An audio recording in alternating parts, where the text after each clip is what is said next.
ওটা কোনটা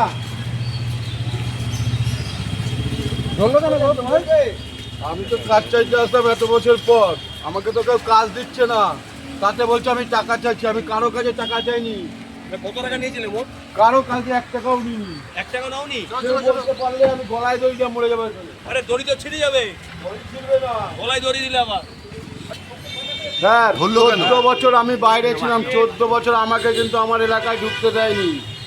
আমি কি করেছি? কে ঢুকতে দেয়নি? এই নান্টু ঘোষ ঢুকতে দেয়নি, নির্মল ঘোষ ঢুকতে দেয়নি, এখন গোবিন্দ শাহ ঢুকতে দেয়নি।